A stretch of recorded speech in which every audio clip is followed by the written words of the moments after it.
Hello and welcome then to the new channel format of AVAH UK, dedicated to original aerial views of British structures with what I deem to be the most interesting facts. I'm a drone hobbyist with intentions to get fully PFCO licensed, and before undertaking any flights I check all the airspace regulations, and I only ever fly when it's safe to do so.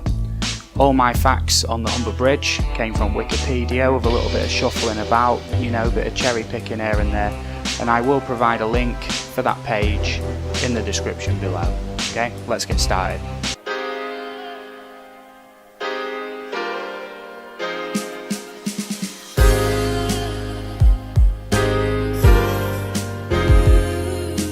Okay then, let's talk about the magnificent Humber Bridge. So the Humber Bridge began construction on July the 27th, 1972, although the plans were originally drawn up in the 1930s and then revised in 1955. The bridge spans the River Humber and connects Kingston upon Hull on the north side and North Lincolnshire on the south side. The bridge opened to traffic on the 24th of June 1981, and the bridge was officially opened by Queen Elizabeth II on 17th of July 1981, about a month later. When it was opened in 1981, it was the longest single-span suspension bridge in the world. Bit of a mouthful there, measuring 2,220 metres long or 7,280 foot long. It was surpassed in 1997 by the Great Belt Bridge in Denmark, and then in 1998 by, and I hope I'm pronouncing this right, the Akashi Kaikyo Bridge in Japan. And to this day, the Humber Bridge stands as the 8th longest single-span suspension bridge in the world. Although it does remain the longest single-span suspension bridge in the world that can be crossed on foot or by a push bike or bicycle. It also stands as the UK's longest suspension bridge. So before the Humber Bridge opened, people would have to either get the Humber ferry between the New Holland Pier on the Lincolnshire side or the Corporation Pier in the now Kingston upon Hull, otherwise you'd have to make a 50-mile round trip. By 2006 the bridge carried an average of 120,000 vehicles a week. I can't find any updated figures for 2018, but I assume the volume of traffic is far higher than that.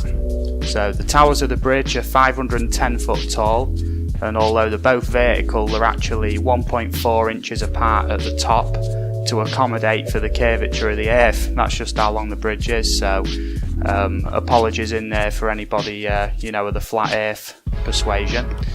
Since its opening in 1981, there have been over 200 incidents involving people jumping or falling from the bridge. Only 5 of them have survived. The bridge now has suicide barriers preventing people jumping off, and I know this one's a little grim, but I find it extremely interesting nonetheless.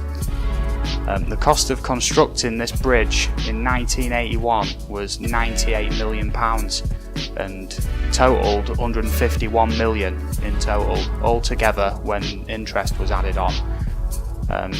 Myself, I've used the Bank of England inflation calculator. This figure, 151 million, would cost the equivalent of 550 million in 2017.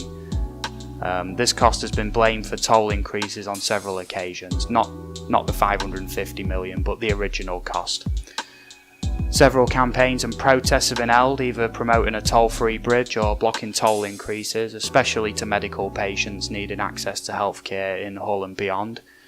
The bridge toll for a car in 2018 stands at £1.50, which is cheaper than it's been for quite a while.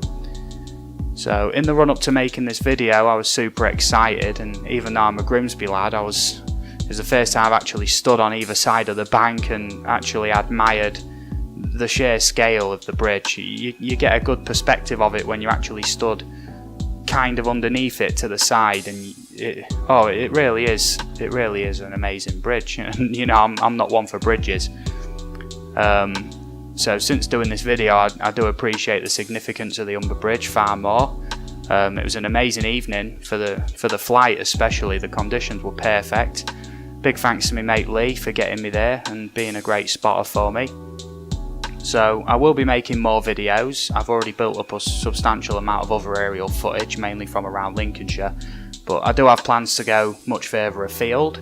So if you've enjoyed this video, please hit the subscribe button and the little bell icon next to it, and you'll get notified whenever I post a new video. And feel free to check my channel for my other videos. So thanks to everyone for watching, it's been my pleasure, and I hope you enjoy the rest of the footage.